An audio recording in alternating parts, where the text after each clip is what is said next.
I wanted to welcome everybody to the Habits of Health Lifestyle Hutchinson meeting. And this is kind of what we're all aiming towards, to create more health for ourselves. All right, let's get this thing started here.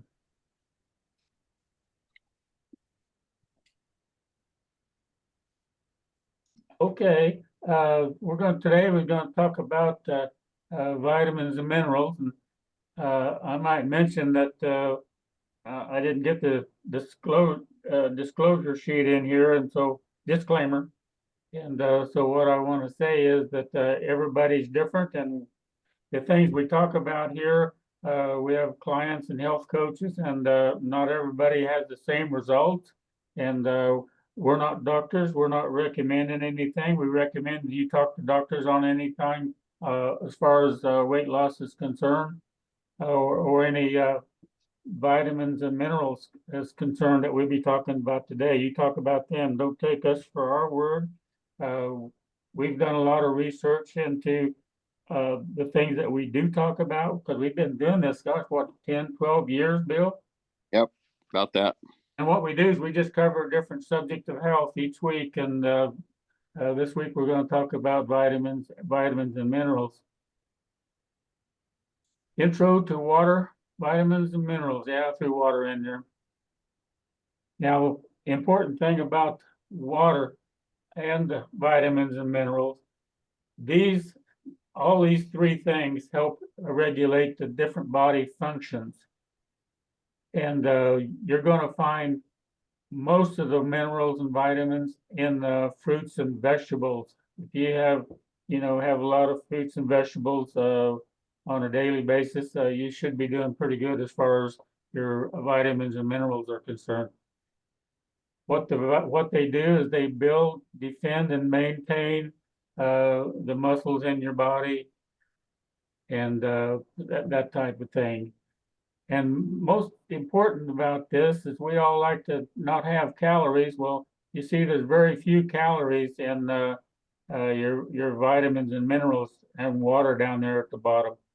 Your carbohydrates have 4 calories per gram, and fats have 9 calories per gram.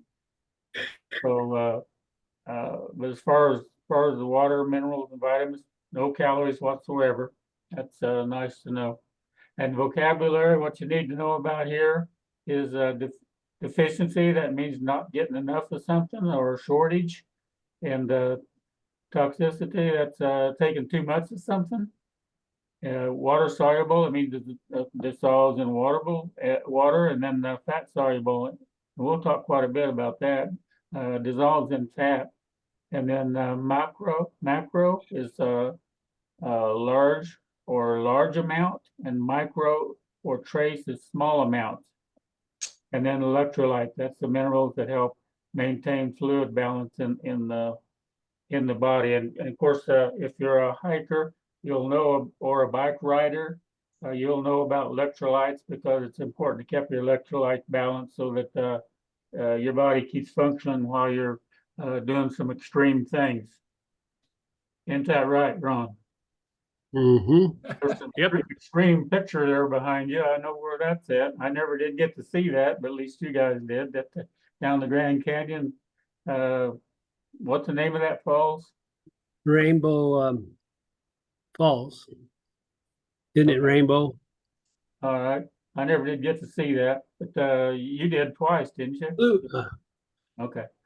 All right. Functions of water. Now, function of water carries water-soluble vitamins and minerals around the body. Regulates the body temperature through perspiration. And one thing you'll find out at the Grand Canyon, that a lot of times you won't have perspiration because it's so dry there. So a lot of times you'll need more water, and you don't know it because you're not sweating. Water also carries waste products through the body and out of the body, and helps prevent dehydration. And how much water should we drink? Well, we should drink at least 8 cups of water a day. But if you're on our program, we recommend that you drink your body weight in ounces, half of that. I think. If I can remember, I think that, it's not Half half, your body weight. it's the full amount, right? Half your body weight in ounces. Yeah, your,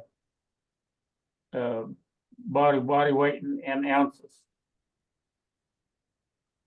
And, so that, can be quite a bit. But the program works better the more,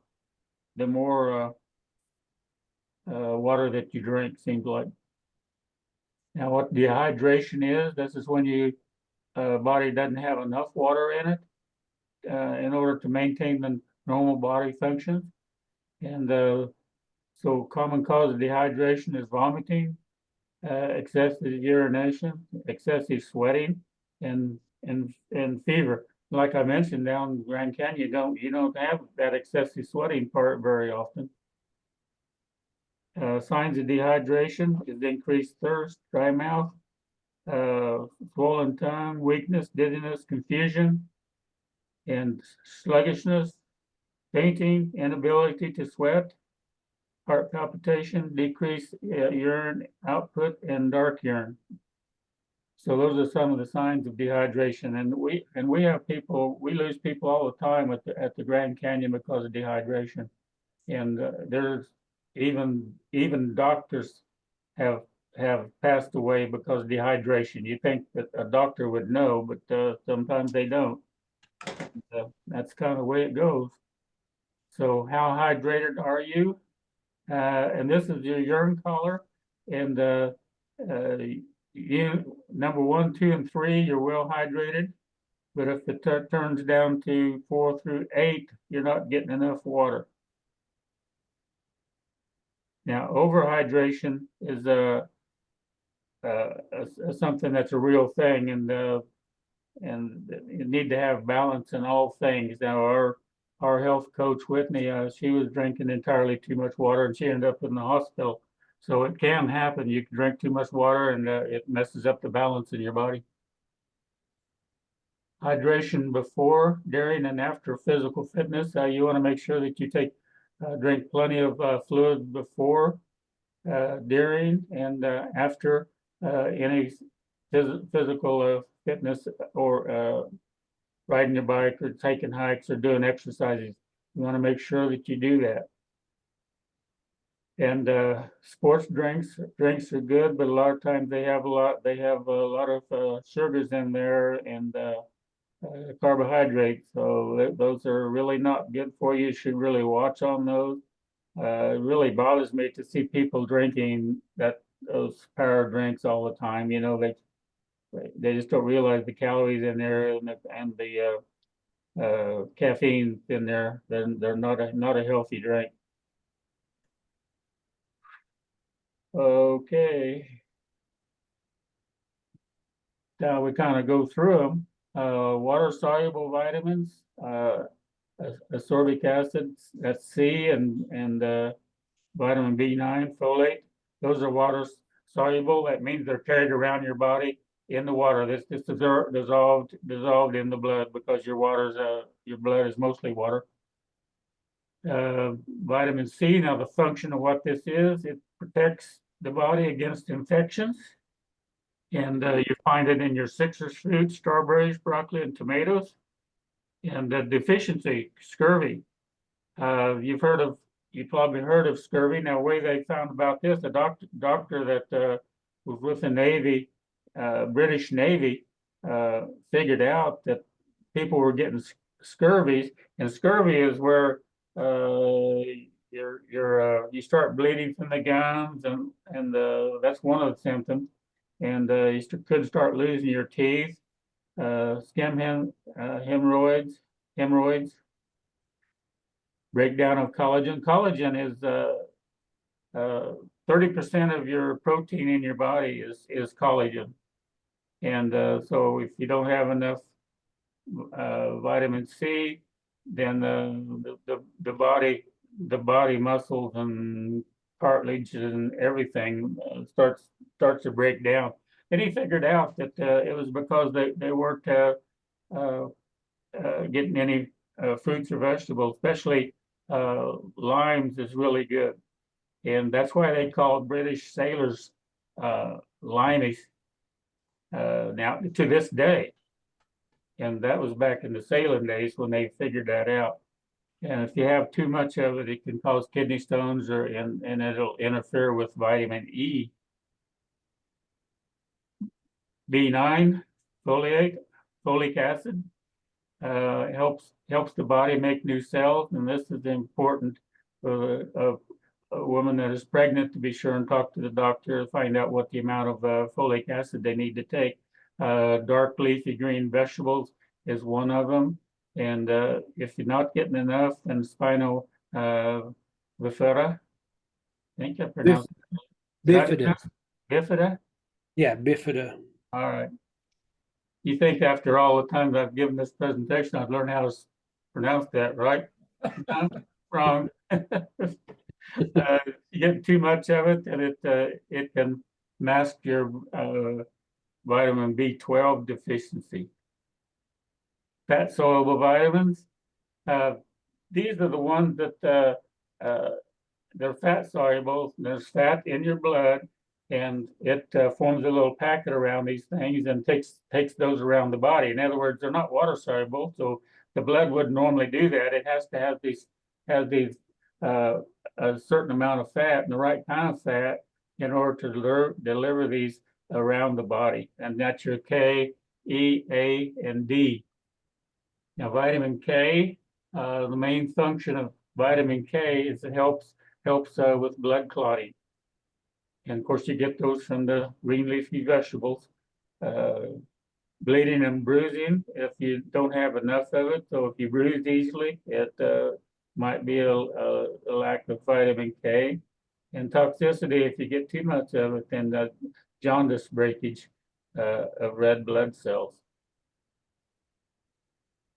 And you notice here that they're talking about blood clots. You have a damage to the arteries, and then it starts to heal in that position and in that place where the damage is. And we'll talk more about that in a minute. Vitamin K2 delivers calcium to where it needs to go. In other words, vitamin K2 in conjunction with vitamin D3. D3 tells your body that it needs to get rid of this calcium in your arteries, and vitamin K2 is what delivers it there. It takes it around, delivers, and puts it into your bones and your teeth. So tells it where to deliver the calcium to, and that type of thing. Now, here's the things that vitamin D and K2 do. It helps stimulate muscle growth, prevents sleep apnea, reduces inflammation, and that's because it's getting rid of the calcium in your arteries. So that helps reduce the inflammation. It strengthens your teeth by putting the calcium from the arteries into your teeth and bones. Strengthens your immune system, and it helps fight arthritis, and protects the neurons, brain health, improving posture, and prevent depression and anxiety, and regulating blood pressure. Those are all the things. Very important, every one of those things. Hope that answered your question, Bill. Yes, it did. Thank you. I'll order it tomorrow. Okie dokie. I've been Yeah. taking it since the last time you went over it. What's Yeah. that? I've been taking the K2 and D3 since the last time you went over it, which was like a year ago or so. Okay, well, that's good. Bill mentioned he'd kind of forgotten what it was all about, so we kind of covered that today. K2 has been shown to reverse osteoporosis, and that means start to put the calcium in your arteries into the bones and makes them stronger, or helps them to not get osteoporosis as quick, maybe. Vitamin A promotes good vision. You get those from carrots. Hair and skin promotes good hair and skin. they like the red and orange vegetables here, particularly carrots and other ones. And if you don't get enough vitamin A, you have night blindness. I don't know how about you, but I don't particularly like to drive at night. I like to avoid that. And if you get too much of it, it can cause loss of appetite, blurred vision, and joint pain. So that one's pretty important. Vitamin D, the sunshine vitamin. We haven't seen any of the sunshine since I don't know Not when. the last couple of days. Been a while. The function builds and maintains bones and teeth. Dairy products, sunlight, and we're not getting any sunlight. You know, that's where you get your vitamin D from. And rickets or bow legs is one of the deficiencies of it. And if you get too much of it, you can have nausea, vomiting, and kidney damage. And sometimes if you get too much of it, it kind of may not be the main cause, but kind of helps. It's not a help; it's a bad thing to get kidney stones.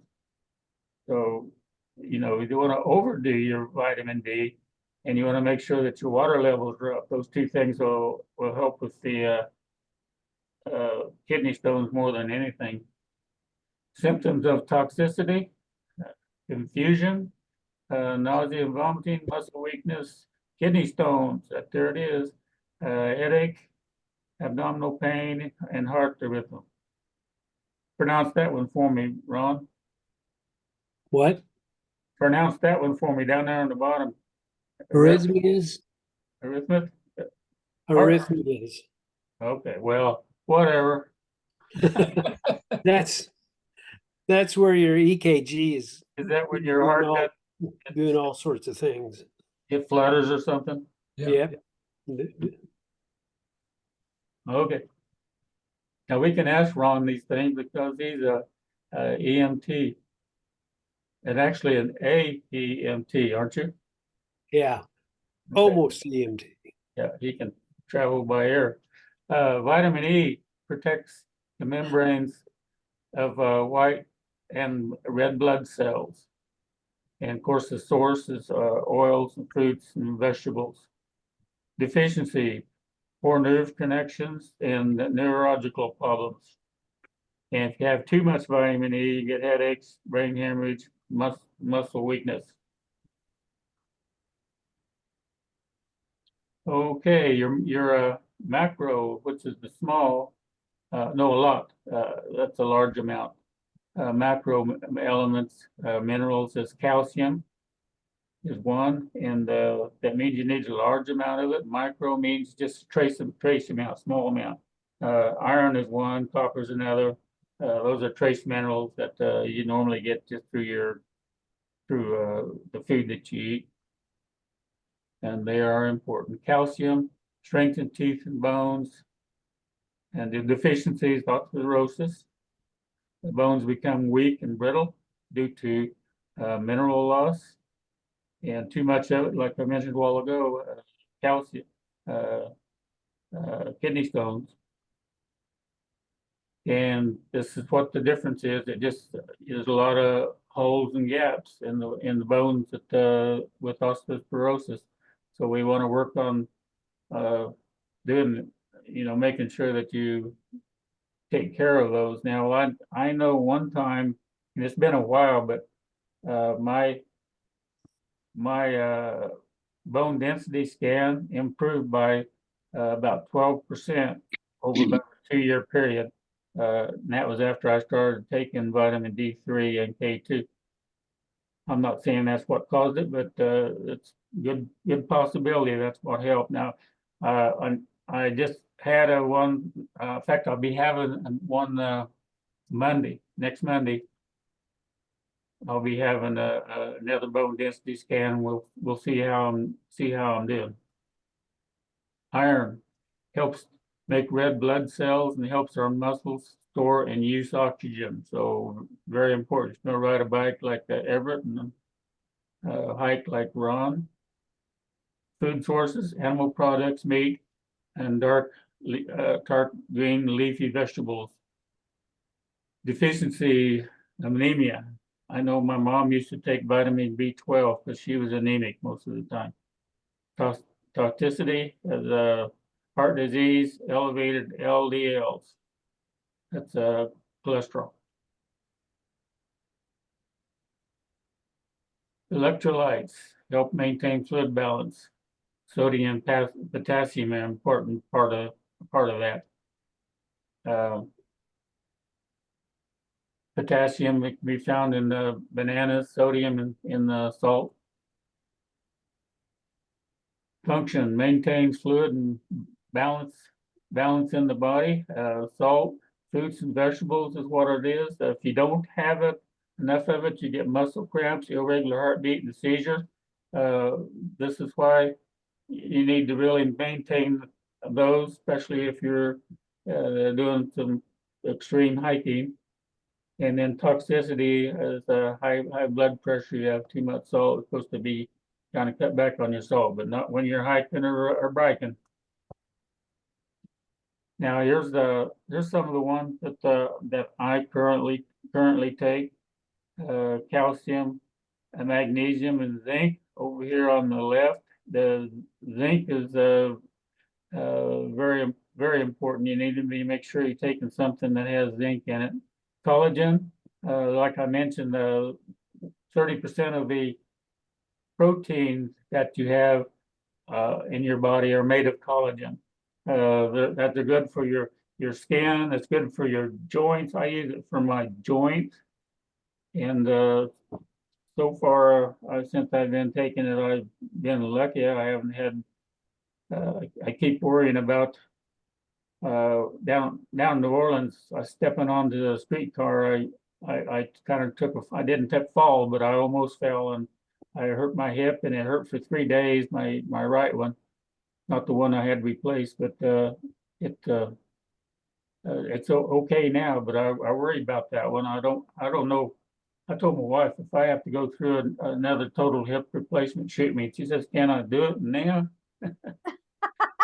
Not now. Right. I love her. She is so fun. And the other one there is vitamin D3, and it kind of works in with this last one over here, and that's vitamin K2 and D3, and that's the one that hopefully gets your bones a little bit better, stronger, and keeps your teeth good, and keeps the calcium out of your arteries. That's the plan, anyhow. And what are yours, Bill, that you're taking? Let me get the picture up. Hang on. I didn't ever get it. I don't know where it went to. So What's the zinc for, Fred? well, Did it say that? you asked me a question. I was just hoping nobody would ask. Oh. I know it's important, but zinc is one of the real important ones. You need to have it and make sure. And I'm going to look What and is zinc for? see if I can look it up here real quick. I'm looking it up. Oh, okay. For your immune system and metabolism function, Oh, okay. wound healing, and your sense of taste and smell. Oh, okay. And the So magnesium is important too. So better than just taking calcium, take it with magnesium and zinc, because those are things that your body needs. So, and here's a short little video. I looked at it today and I thought, well, this would be a pretty good one, because this talks about whether your blood test that the doctor gives you is going to show whether you're deficient in any of these things. So I'm going to let Dr. Berg explain that. It's a short little video. So the question today is, will your blood test actually reveal your vitamin deficiencies? A lot of times when you go to the doctor, they'll do a CBC, which is a complete blood count, which they measure how many red blood cells and white blood cells you have, the hemoglobin, the iron, and then you may get something called the basic metabolic panel, which measures a lot of things, all basic organ systems, a few nutrients. They might check iron, B12, sodium, chloride, calcium, maybe potassium. And in your mind, you're thinking, well, this is going to evaluate all my nutritional deficiencies. Not quite, because what's happening in the blood or the serum is not happening inside the cell. And if we take magnesium, for example, 99% of all the magnesium in your body is inside the cell. It's called intracellular. And if we take potassium, it's 98% of potassium is inside the cell. That means only 2% of your potassium is inside the blood. So only 1% of magnesium is in the blood, which really does not give the true picture. And there's two things I want to differentiate. Classical nutritional deficiencies, which would be like severe vitamin C, vitamin D, vitamin B3 or B1, like scurvy or rickets or pellagra or beriberi. A lot of times you don't see those anymore. And so if you don't see those severe nutritional deficiencies, you might think, oh, we're fine. We're getting all of our nutrients from our diet. But no, we're not, because there are subclinical deficiencies. And this is where doctors do not put a lot of attention. They don't have a lot of training, and they definitely do not show up on a blood test. These two blood tests right here. Subclinical nutritional deficiencies will give you certain symptoms of that deficiency, but maybe not all of them. It could relate to the body's ability to repair or longevity, or even protecting your immune system against, autoimmune conditions. So let me give you a couple examples of symptoms with subclinical vitamin deficiencies. So if you're A deficient, night vision would be your symptom, or problems with the cornea, okay, of the eye, or your skin might be a little bit thicker. With D, it's definitely going to be low back pain, inflammation. That's a big one. Sometimes even nosebleeds. Vitamin E would be weak muscles, poor recovery after exercise. Your muscles do not repair fast enough. Vitamin K1, bruising easily. Vitamin B1 would be anxiety or nervous tension. B2, cracked corners in your mouth, right through here, or cracked lips. Biotin would be problems with your nails. It could be brittle nails, the ridges in the nails, and hair loss. And then vitamin C would be bleeding gums and fatigue. So these are just a few examples. And what you're definitely not going to evaluate when you do these two tests is a zinc deficiency or selenium and a vitamin D deficiency. You have to ask for that separately. Did you realize that over 2 billion people on this planet are deficient in zinc, and over 1 billion people are deficient in vitamin D? Yet these two are not tested often enough. The problem with testing zinc, especially in the blood, is that it goes up and down through the day. So depending on when you test zinc, it could be off by 20%. Also, when you're doing fasting, like they always tell you to do fasting before you get your blood test, it will spike zinc. So you're going to get a false picture. So it might show normal, but then if you eat something, it goes down. Inflammation, when there's inflammation in the body, your zinc will be lower. All right, Dr. Berg, so that's very interesting, but how do we test for micronutrient deficiencies? Well, I'm going to recommend a blood test that evaluates these nutrients off of your lymphocytes. Okay, it's a very unique test. There's a company that specializes in this. It's called SpectraCell. I have no affiliation. I don't get any kickbacks. I'm not an affiliate. I put a link down below to check them out. But this is one company that I've researched and I really like because it gives you an in-depth viewpoint on all these micronutrient deficiencies, both trace minerals, and vitamins, and antioxidants. And there's other companies as well that you can check out. But just realize when you do these basic blood tests, you're not really getting the whole picture of what's happening with your nutrients for these reasons. Thanks for watching. Hey, if you haven't already subscribed, press the button below and I will. Now, be truthful. Was anybody else feeling the corners of your mouth? Because I noticed I did when I watched that video. I was checking the corner of my mouth, see if I was all right. Oh, okay. Now this like I was telling earlier, this is the Crystal River Mill, and it's kind of southwest of Aspen, or northwest of Crested Butte. If y'all ain't know where that's over by Gunnison. And it's an actual place and it's really beautiful, but it's a mill that they used during the gold mining days, gold and silver. And Oh, and I have to show that every now and then. This is the South Kaibab Trail going down to the bottom of the Grand Canyon, and that's some of the switchbacks. Yeah, and that's the place where you can see where they are. That's really something, isn't it? Oh, yeah. And we went down on that with ice. So we had our traction devices on though, but it was little iffy. All right, now I'm going to stop the share and I'm going to stop the recording. But if anybody sees this video, I posted on YouTube. Eventually, I'll get it on there. And if anybody has any questions, just send us a message, and we'll see if we can help point you in the right direction.